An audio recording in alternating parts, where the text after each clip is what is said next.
What's up, guys? Welcome to another episode of the Sacred Giggle podcast. This is your host, Ashish, aka ShiShi, aka the Hash Brownie. My guest on the show today is Dr. Srini Pillay. Srini is a Harvard-trained psychiatrist and brain researcher.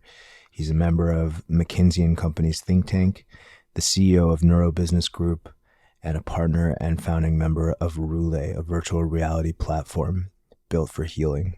He's an author, a psychiatrist, a coach, a brain researcher, a musician, a provocateur and poet, and so much more.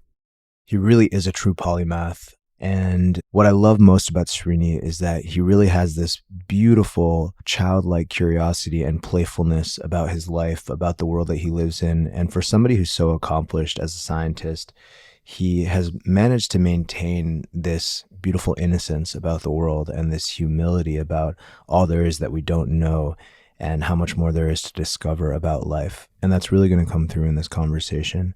So I hope you enjoy this one. This is a really, really fun talk. Srini is a very intelligent, just really easy to talk to, friendly soul. So without further ado, here is my conversation with Srini Pillay.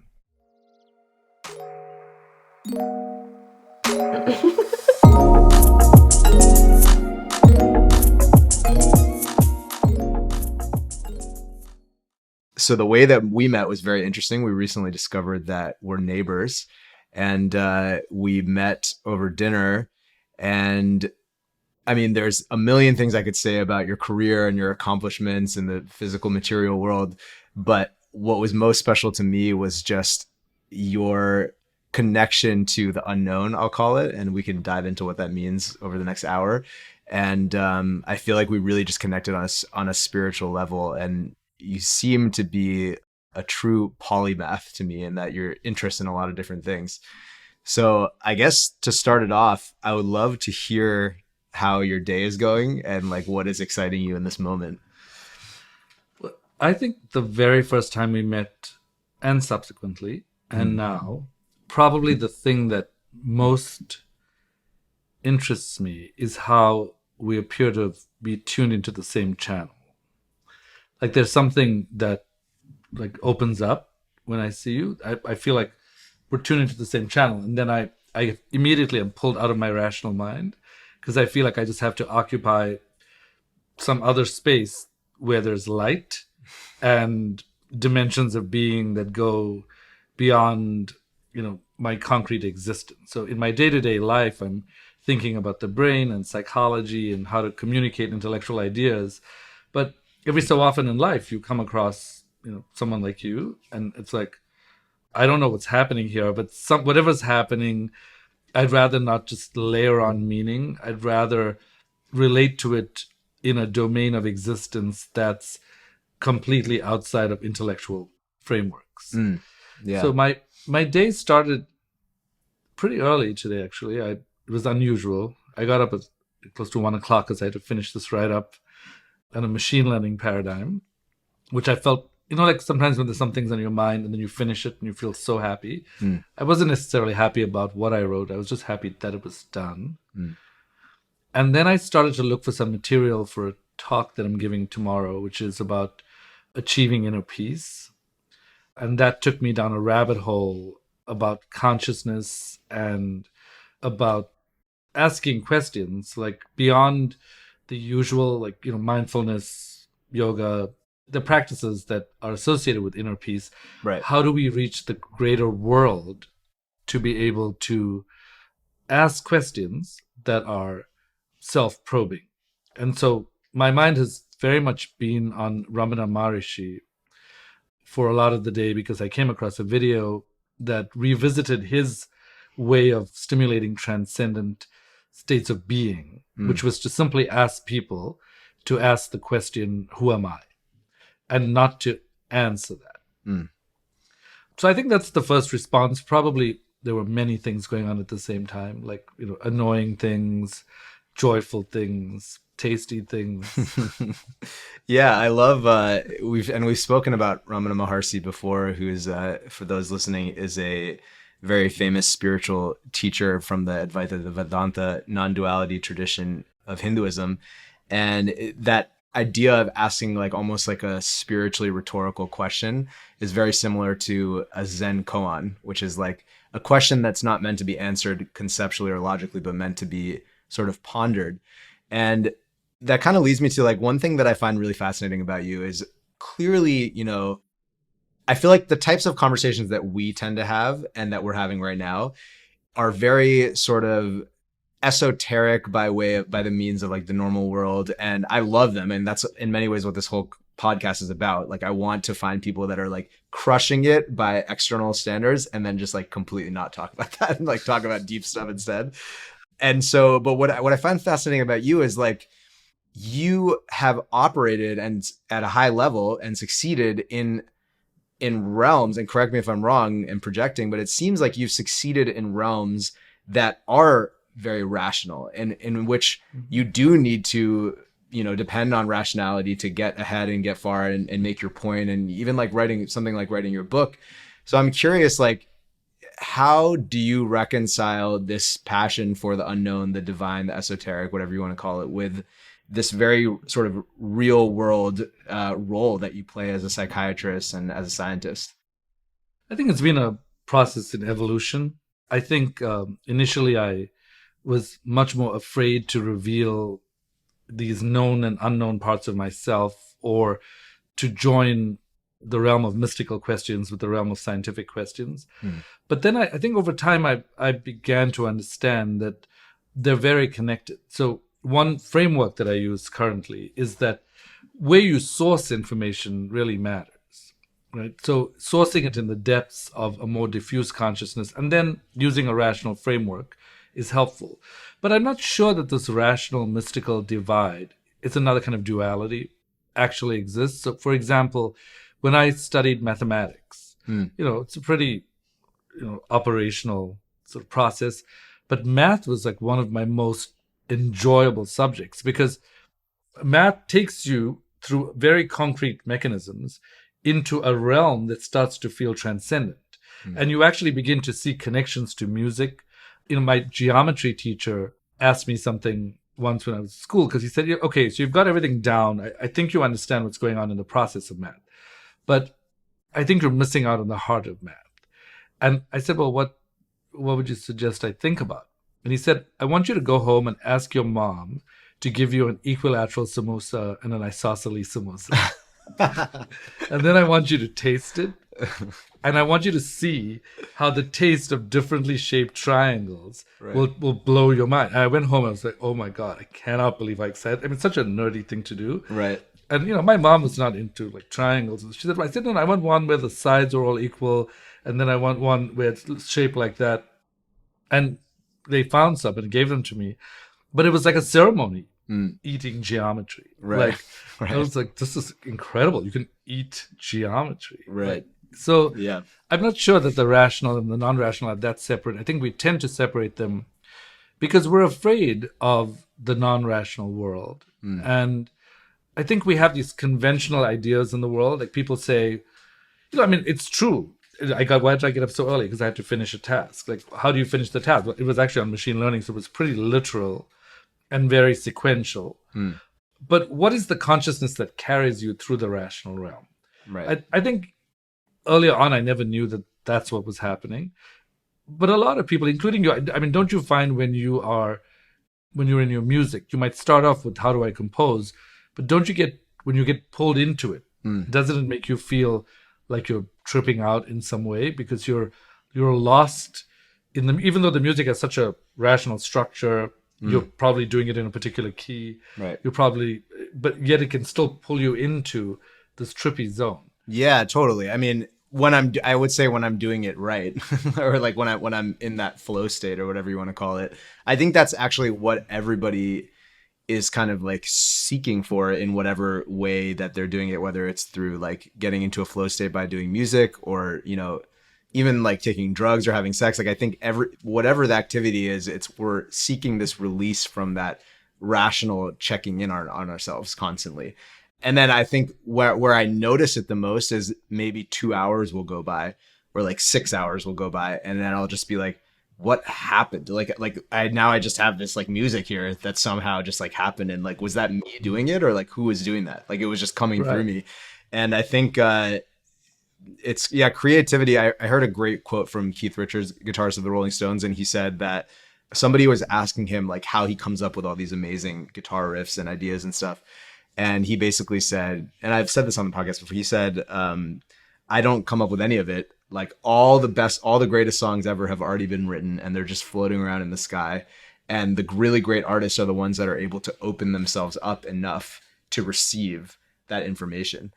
And I think, I mean, yeah, so to answer your question, I think as an artist, that makes a lot of sense. And maybe this is where I'm just subtly reinforcing that duality you were talking about earlier. Whereas like in science or something where there is like a set amount of rules, I mean, I guess, do you feel like in your career as a professor, as a scientist, like, have you come up against a lot of resistance to that? Because a lot of your work seems to be like meeting in the middle between those two seemingly separate worlds. Well, yes, I think sometimes people are resistant to it, although I think that language is a great medium for creating bridges. So, for example, there used to be a time when meditation was thought of as a weird thing. Now it's just standard that people talk about the fact that mindfulness meditation can change your genes. It can delay aging by affecting the tips of your chromosomes. So there's been a bridge between things like spirituality and rationalism. And I think where scientists begin to become a little leery of me is when I say that I believe in God. Then they're like, oh my Right. God, this guy's Such a loaded word. definitely lost it. Like, what's he talking about? Is he going to become a fanatic? Right. I don't believe that whatever God is exists in a easily accessible, rational realm. I can express it in language. A friend of mine actually said this to me recently when I was trying to express God in a non-offensive way. I said, I think God is a hypothesis, just like a scientific hypothesis, Right. which we can invest in. And my life is about carrying out the experiment to discover God or prove the existence of God.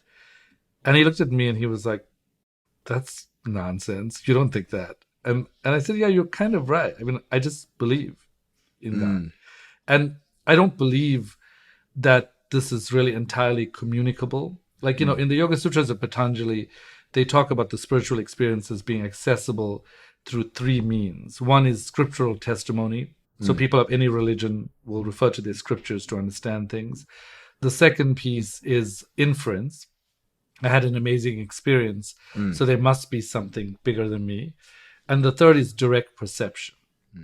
And I think meditations, all kinds of practices, I think, can lead one to glimpses of those direct perceptions.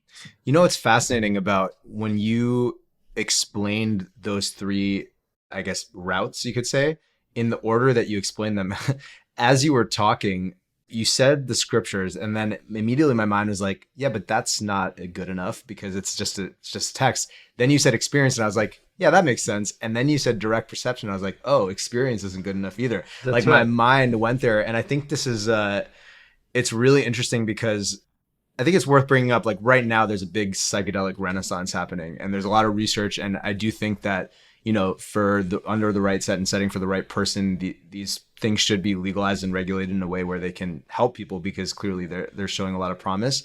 But I think, as somebody who has dabbled in psychedelics myself, one thing I've noticed is that they can give you this really intense peak experience, similar to, like, for example, just like reading a Rumi poem or something that just like hits you in the right way because your brain is wired to receive that language in that moment in that way. And it can create an experience that makes you really feel like, okay, there's something bigger than me, or have one of these experiences. But what I found is that none of that lasts. It's not stable. It doesn't stabilize. And actually, the thing that, Zen has taught me, which is, in my opinion, from everything that I've come across, the most boring spiritual practice ever. I just sit over there on that cushion and just stare at the wall for 30 minutes and like do nothing. But what that teaches me is just like that direct perception of the contents of your experience don't need to be anything out of the ordinary. to understand the profound reality of that experience. So it can be amazing to have a crazy, trippy psychedelic experience, or have, a mind-blowing peak experience, or read a great book or whatever. But I've found, and I've seen this in people that I really respect spiritually, like Zen teachers that I've had, they seem to be able to recognize the fundamental mystery and nature of reality in something as simple as pouring a cup of tea. Like, it doesn't need to be this profound experience. And I think that's something that sometimes people mistake, is like, well, if I'm not having the peak experience, then like it's not working. Like the practice isn't working. And really what I've found is that in my own meditation practice, it's less about having a peak experience on this or the other. It's more about, just like you said, having the faith to just commit yourself to something every day, or whatever frequency. And then 6 months go by, and then I look back and I'm like, oh, I'm like way less neurotic somehow. Like, how did that happen? Yeah. And then that makes it more practical too. It brings it back to like how it can actually help your life. So, well, I can feel like the extent to which, I mean, you have a kind of gratitude about your experience of Zen meditation, because scientifically we call that consciousness without content. And there are pathways in the brain that subserve that very experience. And some people even call that awareness. And as you said, it can come from pouring a cup of tea. There's in the Yoga Sutras of Patanjali, which I, by the way, think is one of the most amazing books on consciousness in the world. They describe three things, three forms of attention. I don't know if my pronunciation is right about all of these, but they're dharana, dhyana, and samadhi. Dharana is just concentrating on an object. Dhyana is the flow of cognition. So I have a kind of sustained attention to something. Samadhi is when you look at an object for so long that you become one with the object. And I think when you're in the kind of state that you're talking about, where you're just staring in a space, you lose a sense of boundariedness, and you feel an increasing sense of absence of time and space. And I think that's a similar experience. It's one of the dimensions of the psychedelic experience. And many people swear by it. Many people have been transformed by it. I think that's true for meditation as well. There was a provocative comment that Thomas Hübl, who's a spiritual teacher in Israel, made about this, which it's always stayed in my mind. As you know, I'm for any kind of recreation. I'm very playful generally. So I'm, ideally, I think it would be nice if the recreation was safe, but it's not always possible. But I generally, if I were going to recommend recreation, I'd recommend it safely. But what Thomas Hübl says is that as recreation, any of these things is fine. But he called using substances stealing from consciousness. Wow, that is provocative. And he said, what you're doing when you're using substances is you're trying to hack the state. But what you end up doing is, not only do you end up stealing, and not because the world is bad or because there's some kind of nodding karma finger saying you're going to pay for this, but when you steal, there are just consequences. You become anxious that you've stolen. You wonder how you can get it again.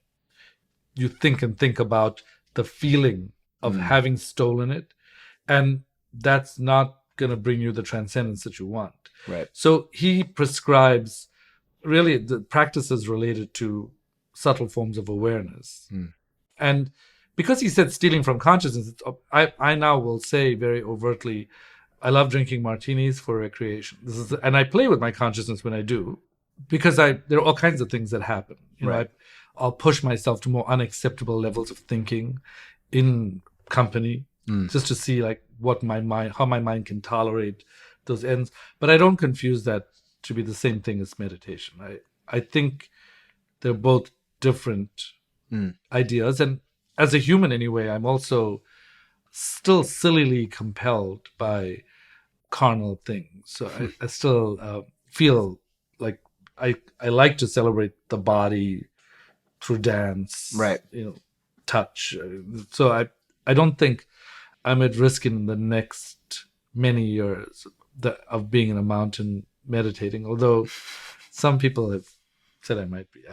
I don't right. know. Yeah, totally. And I think that's just an indication that you're celebrating your humanness and you're not trying to fast forward to the we're all going there anyway. Like, you know, Right, there's no yeah. rush. Like, let's just enjoy the meat suit while we have it. And yeah, the stealing consciousness thing is really interesting. I want to touch on that for a second because, you know, I also am advocate of psychedelics and people doing whatever they want, actually, for that matter, as long as they're not hurting themselves or other people. And, you know, which that obviously is not always such a clear line. But I think that something that I've noticed even in the difference between recreational and more ceremonial use is like I was in Peru a few weeks ago and I went down there to work with this psychedelic cactus called huachuma, and the active ingredient is mescaline. And the whole like setting and the way that we consumed it was so sacred and like sacramental, and it was like there was this whole like ceremony. You like respected the altar and you bowed, and the woman gave it to you and you said a prayer and intention. And I think doing it that way with that level of consciousness as a ceremony and just seeing it for what it is, like you said, it's not meditation. It's you're actively going after a certain state. So it's obviously not meditation, because meditation is just being familiar with what's happening now and not chasing a state by definition, I would say. But I think that level of respect is the difference between doing it like that and then doing something recreationally as an escape, or because you know that, like, I mean, I can say this openly, like for me, like smoking weed, I had like a very love-hate relationship with it, because it gave me this sense, this relief from this like underlying anxiety that I tend to just like have at an ambient hum throughout the day when I would smoke and or ingest weed. And I really loved it, but then it just comes with consequences. Like I'll like eat my face off. I'll make like bad decisions nutritionally, like, or in other ways. And I realized that I was stealing, like you said. I was not treating it with the respect for the fact that it is going to change my consciousness, and certain things are maybe not going to get better; they're going to get worse. And so I think just for anyone listening out there, like, because I feel like I do talk about psychedelics a lot, but I want to make it clear, like, I do think that that's like a strong, controversial statement, but I think the intention that you go into something with is super important. And like you said, not confusing it for a daily practice. Yeah, and I also like to often draw people's attention to the fact that it's not just about the psychedelic, right? It's not like the psychedelic is carrying a magical experience and it's being deposited into a vacuum. It's being deposited into your brain tissue. Right. So your brain is clearly capable of generating that state. In the case of the psychedelic, you're adding a substance to facilitate that and make it faster. But if you put the psychedelic on the table is not going to suddenly declare itself having a transcendent experience that you can hear anyway. Right. Yeah. right. Maybe the table's is. just Yeah, like right. tripping balls right now. Yeah, right. That's amazing. Yeah, so that I would actually love to dive into that more, because I've heard that, like, I listened to Sam Harris's podcast and he said something similar, where he said that any psychedelic experience that you can possibly have, like DMT, whatever it is, the strongest substances on earth, your brain is endogenously capable of producing that experience. How could, I mean, without getting like super dense, you might lose me, but like how, from a neuroscience perspective, does that work? Is it that all of the, I guess, possibilities for conscious experience are sort of like laid in, are sort of inherently in there waiting to be activated by the compound? Or Yeah, so there are different brain circuits, right? So there's like a circuit that's mainly for thinking and doing logical stuff. There's a circuit that's there for emotional registration. There's a circuit that's there for self. So if you look at substances like alcohol, they have various effects. One of their effects is they decrease the hold of the thinking brain, and so you're not as inhibited as you ordinarily are. right. But if you look at a substance like a psychedelic, it's actually impacting the default mode network, which we used to think of as like the do mostly nothing network. But this is really, it does a lot of work. It uses a lot of energy. And what psychedelics do is the self network in the brain. So people often call it like, I call it the center of gravity, kind of like who you are is largely represented by that network. Psychedelics go in and they cause entropy in the brain, disorder, and they disrupt the self network. Now, if you think about it, in general, we have 100 billion neurons and 100 trillion connections. So the version of yourself right now is probably one of the many versions of yourself you could have. Right. It's not quite as fixed as you could think it is. And so when people say, I used a psychedelic and I became a different person, it's because the self network has basically been completely disrupted, and they come back together again in a different way. So, and stress is one of those things that actually turns on habit pathways in the brain. So we're often caught up in these compulsions, right? And it's like I find myself in the situation all the time. Like I'll think that I've done something so as not to worry about something, and then 3 months later, I somehow will have managed to create a situation that made me worry in exactly the same way. It'll be a completely different situation, but it makes you wonder, why is my brain on auto worry? Like, every few months it wants to create like some kind of worry in a different context. Those kinds of compulsions, and you see this in relationships, you'll think you're going in a completely different relationship. Like, there's no way this relationship is going to create the same outcome. And the next thing you know, you're like, I'm in exactly the same situation. And so knowing these underlying habits is really important. Different people talk about it in different ways. Sadhguru has an interesting take on this. He talks about the fact that most people are caught up in a compulsive state. They're not willing to stop and look at things. And he points out compulsions are habits or cycles of behavior, and that there's nothing bad inherently about a cycle. The earth operates like that. The reason we're even here is because of the cycles of the hormonal cycles of our mothers. So there's cycles are fine, but what he says is, on top of all of these cycles, we have to dance.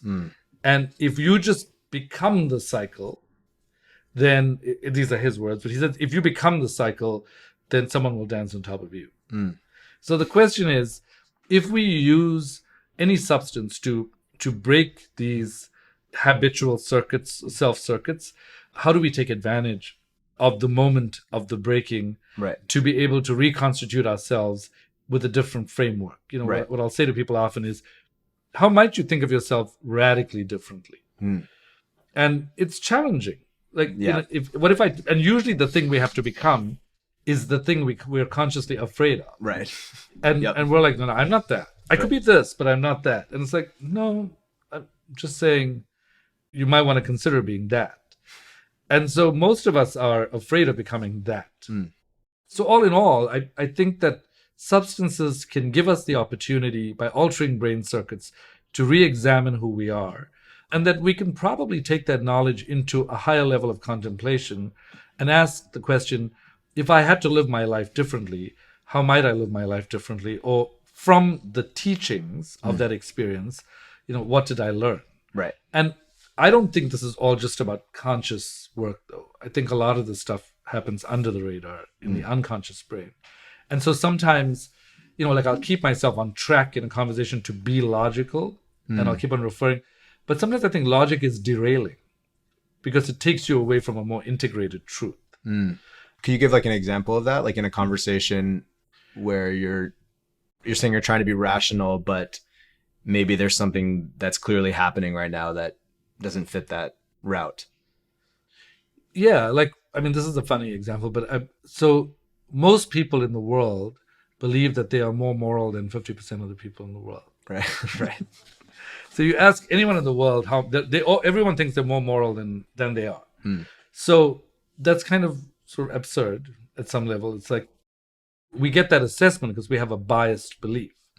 Or if you say, so Einstein, when he discovered his theory of relativity, he described it as a musical perception.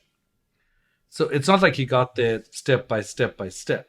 He got there because he tuned in to a level of reality. Carrie Banks Mullis, who found a way of making synthetic DNA, his lab mates hated him. They were like, he's not following the scientific process.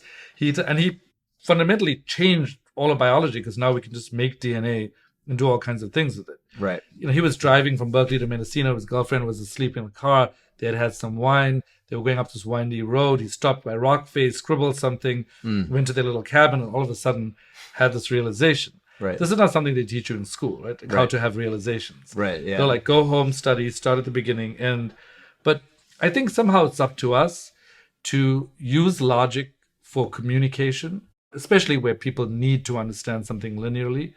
Use logic to implement a process, but not confuse that with sourcing information. My last book was essentially on why we need to build times in our lives to be able to source information.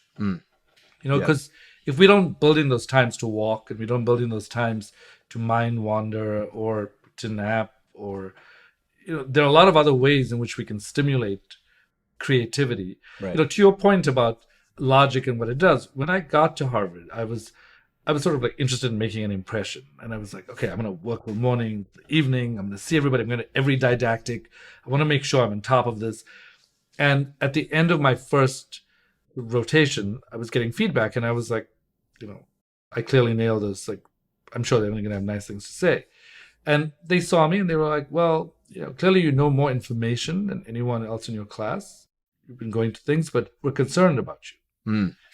And I was like, what are you concerned about? They're like, well, we don't see you sitting on the park benches talking to your friends. You go to 100% of didactics. It doesn't show any discernment. And why aren't you just going off to Walden or walking through the woods? Because we don't want to create automatons here. You could go to any other school to do that. We want to create people who are going to fundamentally engage all aspects of their brains and all aspects of their consciousness. And this involves wandering, socializing, being. And it really woke me up in a certain way. I cannot even believe that the person you're describing is you in that story, because everything I know that it's it completely flies against my perception of you. I just can't even picture a young 20-something you being that kind of just straight-laced, Yeah. Would you say that was a defining moment, that specifically that conversation, or was it more a gradual? I think it was gradual. Right. I think nothing was linear. So I think there were, outside of that setting, I was like how you know me. Right. And I think in that setting, I just felt like I was there for a period of time. I needed to acquire as much information as possible, made sure that if I go into the world, I go into the world equipped. But it was naive. And I think that letting go of that really helped me understand that, I can write music if I want to. I can start technology companies if I feel like it. I can be a doctor if I feel like it. I can be an executive coach if I feel like it. And one of the things I really love about America is, compared to a lot of places, the openness to explore those different fields. Yeah. So I want to just touch on this because I think this is really important, because everything you're saying makes a lot of sense, but I also want to honor the fact that, you did also put in the work, right? Yeah. It's one thing to, because I think, and I've been guilty of this, I've listened to podcasts like this, and I've heard someone who's really successful be like, it's not about working hard. You got to be open or whatever. Not exactly what you're saying, but I've heard that. And then I've taken that as a license to be kind of lazy, honestly. And then I finished the podcast. I'm like, oh, nice. I could just go for a walk. And that's I'm letting my mind marinate. And I'm the first person to say, I completely agree with everything you're saying. I've tried to stay in the studio for 12 hours making music, and it's just a shit show. It doesn't work for me. But yeah, I guess I want to just acknowledge that you reached that point after having also put in a lot of work. And I just wonder, I feel let me know if you agree, I feel it's necessary to develop the work ethic first, but then also have the ability to then, be open and if you're taking breaks from, the break should be from something, from working hard on something, you know what I mean? So I think that's just, it's an interesting thing, because I feel you're very humble. They're very modestly saying this, and you kind of almost glazed over I was just working so hard. But I think that's important for people to hear, is that it's both sides of it. Yeah, certainly from my perspective, it is, meaning for my life. I think I've always wanted to work very hard. I like the thoroughness. It makes me feel better about knowing that I've done the work that I've needed to do to do what I'm doing. But I think to a certain extent, it depends on the field you're in. So for example, music is one of those things. So I studied music, and I wrote music, and I paid a lot of attention to music, and I loved theory of music, and I learned the piano. So it's so writing a musical is fun, but I know that there's a basis to my understanding of music. But there are many musicians who don't have a theoretical background in music who are amazing musicians. Yeah. I've often watched Jimi Hendrix play, and there's something beyond what's learnable, teachable, in what he's doing. And Keith Richards is actually one of my favorite people from a psychological standpoint. He and Mick Jagger, I collect iconic rock art, and they're like everywhere. Right. Amazing. Yeah. So I think there are people who, I was watching a video of Arnold Schwarzenegger talking about his work when he became Mr. Universe. He worked out all day, went in the evenings to film school, for most of the evening, and did this over and over and over again. He didn't think he would be where he was had he not done that. Right. Here's the other side to this. I wonder whether people like us, because I know I can speak for myself, sometimes I would work to avoid the magic that I felt was introducing itself to me. So rather than saying I'm having some kind of esoteric experience, I don't understand where this knowledge is coming from, but it's coming from somewhere. I would learn the content so I could say, no, I got it from the content. But I know I was blocking out some access that comes to you with a certain kind of discipline. So I question whether my work actually led to that, because there's research done recently on deliberate practice and the extent to which practice makes perfect. I think it was Brooke McNamara who did the study, and they looked at, if we look at a success pie for sports, music, work, school, what percent of that is practice? Now, for sports, you would think it's got to be close to 100. If you don't practice, you're not going to be good at it. It was in the 20%. And wow. And when you think about it, you realize, wait a minute, that's probably right. Because yes, the top 10 players, they all probably practice the same amounts. Right. Probably the top 20 players, but not everyone is coming out on top. Right. So being on top is not just due to your deliberate practice. And when you go down to work success and then school, it goes on even lower, 2% and 1%. Wow. So even though people talk about Malcolm Gladwell's 10,000 hours will make you an expert, this study really raised the question of maybe there's something beyond just practice. Maybe there's engagement in addition to practice. So practice is essential, but it's not enough. Right. So I think doing the work is part of what we're talking about. I also think part of it is being open to the inspiration. Yeah.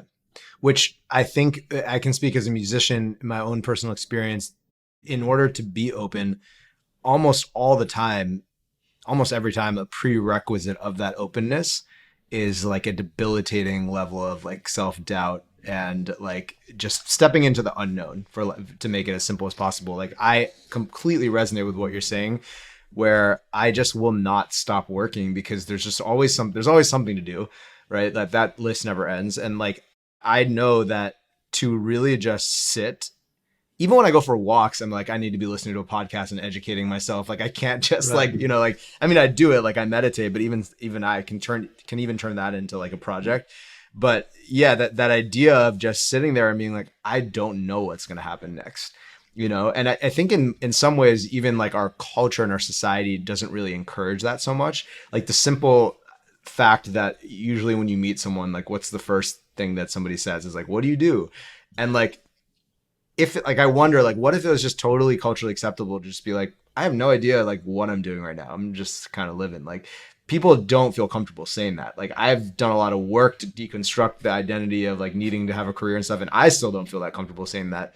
And I know how hard that is for people to say, but I think opening to that space of not knowing is where a lot of that magic comes from. There's so many biographies of people, artists or anybody, who they talk about I just was completely lost, and then this thing hit me or this thing happened. It almost seems to be more the norm than the opposite story that I think we maybe told more, which is I just knew from the beginning, and I just stayed the course and grinded through it. And so yeah, I think it's really interesting that I'm very aligned with you on that. I think I truly never know what's actually going on. I have no idea what's happening most of the time. I can't present myself like that to potential investors, and because they want to hear concrete things, what's the project, what's the product, how are you doing this? And I can answer rationally, but Steve Jobs famously said you can't join the dots moving forward. You can only join the dots looking backward. So to move forward, you've got to believe in something, gut, karma, life, destiny, whatever. Wow, yeah. And so what he was saying was that you can't know like who knows what's gonna, I didn't know you were my neighbor for like how long, Right. Like, and something happens in the world that allows those things to come together. So I think that not knowing is essential for discovery. I think if you know, you can discover nothing. Like Right. if you're like, okay, I know everything, Right. like Right. then you're just not a discoverer. You've Right. decided you don't want to discover. Yeah. Or if you're looking to what other people already know to affirm that what you know is like right, or like that you're on the right path or whatever, which happens a lot. I mean, I just started my own label, and this podcast is like a part of that exploration. And just like, I'm literally like trying very hard, and it is difficult because like what we were talking about earlier, we're just not told this story. Yeah, I think very effectively, like growing up and things like that, but really trying to just focus on just whatever is exciting and trusting that if there's an excitement in me, like that's worth trusting, like, because everything great comes from a seed of excitement. And it reminds me of a quote. I forget who said it, but it's one of my favorite quotes. He said, "You can't lead the orchestra without turning your back on the audience." So it's like, if you're just constantly looking at what's going on, which is very relevant for today with Instagram, like something I definitely struggle with is just being able to be engaged and strike that balance between not just being like a completely solipsistic, like narcissistic artist that just like doesn't care what people think at all, but ultimately like your North Star needs to be coming from within. And I think like as I grow up, going back to the hardworking thing, I'm also like very hardworking. I'm trying to be like less and less neurotic about it, but I know that it's just like in me to work hard, and I can like sit down and drill through things. But I'm realizing more and more, and I'm curious if this has been your experience throughout your life, like the more that I work on myself and the more that I just take the time to sit and just really listen to what's going on, things seem to just like work out better. And it's so counterintuitive because like in the moment, it's just like, this is a waste of time. I'm just sitting on this cushion doing nothing. Like what, but it's just like funny how that works. So yeah, because sometimes when you apply cognitive effort, you're leaving out the creative circuit. So having what I call cognitive rhythm is, I think, really important to be able to go between focus and unfocus, to activate the brain in a way that can allow you to take advantage of all of who you are. Right.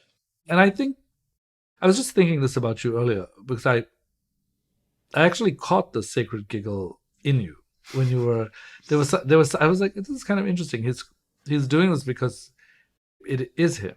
Right. And to your point about, because I think one of the things that surprised me about you when I first met you was that you had pretty strong opinions about your path of transcendence, but you also had a kind of radical openness in addition to those very strong opinions. Like sometimes you meet people who are radically open, they have no opinions about anything. You have people who are like, the inverse, right? The converse. But I think with you, that makes sense. And when you told me about your record label, I felt like some kind of surge of happiness. I was like, yes, like this feels right. Like this feels like the right.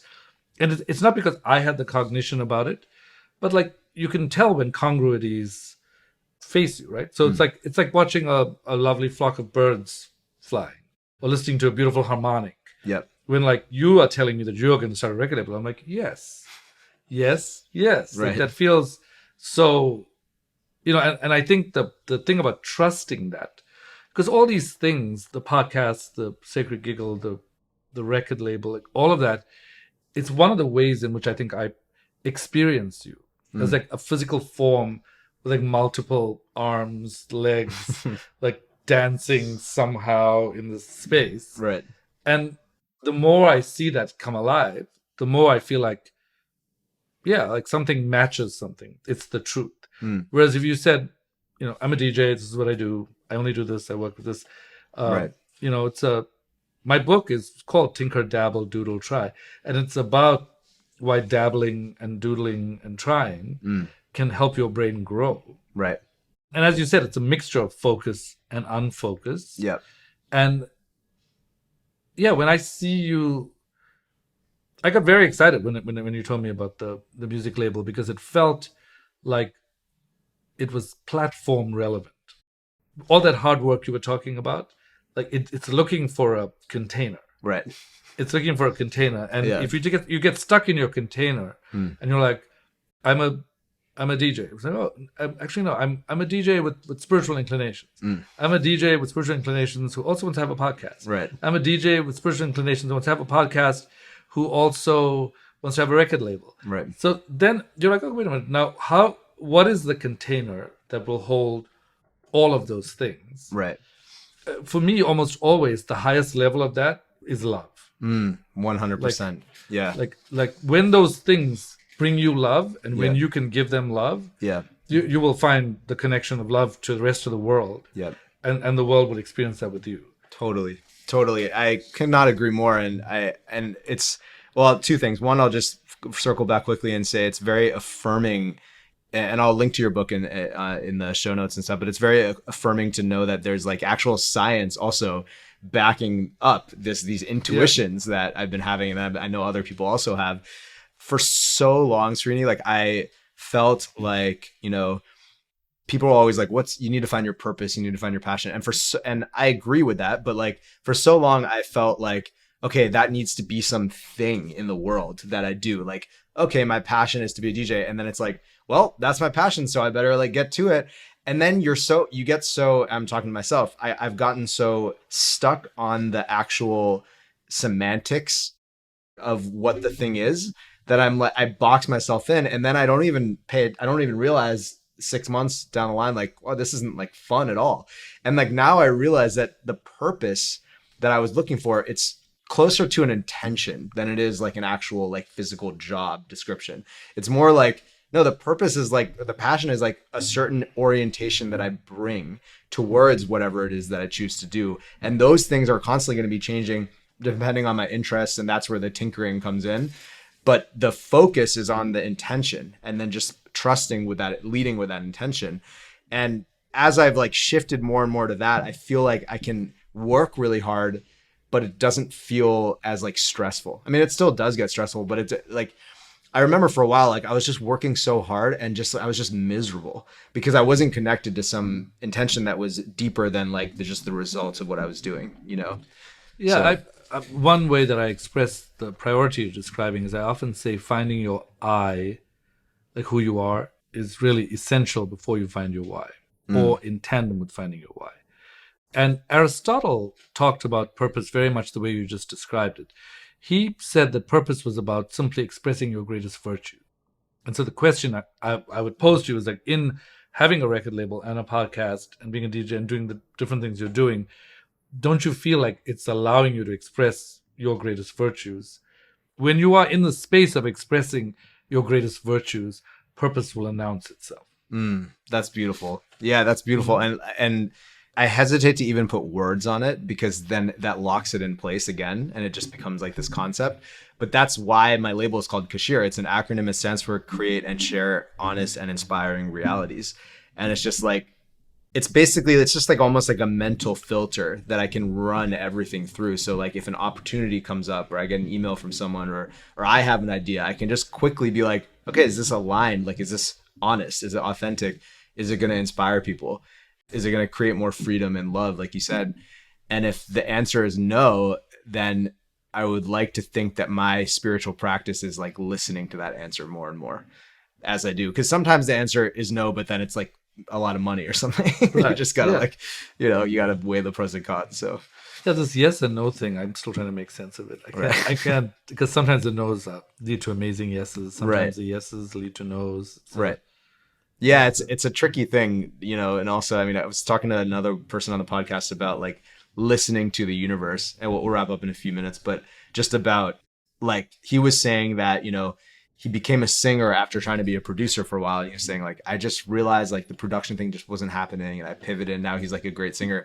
And that's tricky because it's like, where's the line between like just like getting the point from the universe versus like giving up, And I think that's just where you cultivate that inner knowing. So yeah, I don't think that I've found who I am. I'm not sure that I'm static ever. Right. I think we're all works in progress. And as much as we can know, we're works in progress from the moment we're born to the moment we die. And so I'm not obsessed with finding out who I am. Maybe I'm a scientist at heart because I love experiments. And although I would say that love and commitment and friendship matter to me a lot. So, usually experimenters are quite happy to leave the experiment behind. If it doesn't work, I'm not like that. Usually when you have an inclination to engage any experience in life, there is something that you can take with you from that experience, or even the person. So even watching our energy states in this conversation and like the places we go to, one of the wonderful things about talking to you is how you are so welcoming of the light and also of the immensity of the darkness. Like when I see you go there, I'm like, oh my God, it's so great. Like, how are you even letting that space into the moment? But it's a real gift to be able to invite both the light and the darkness to express themselves. And from a purely research perspective, actually, mixed emotions have a particular advantage over polarized emotions. Oh, interesting. So mixed emotions can protect you from anxiety, from depression, and from somatic symptoms. Wow. That's fascinating. Yeah. Well, thank you. So, I for me, it's just it's my way of alchemizing it. Otherwise it just gets stuck and stays stagnant and it turns into something else. And so that's really the point of these conversations, just like going deep and like talking about everything, the comfortable stuff, the uncomfortable stuff. So, yeah. Well, it's beautiful and I love what you're doing. And I sincerely hope that everyone who's listening to this is listening to it deeply enough that they hear a different note in themselves. That's beautiful. Okay, well, on that note, I have a final question that I ask every guest, and then we'll wrap up. So, what makes you feel most free? Love. I love it. Short and simple. Nice. Well, thank you so much. And yeah, we'll be sure to have you on for a part 2 at some point in the near future. That would be lovely. Amazing. Thanks, Srini.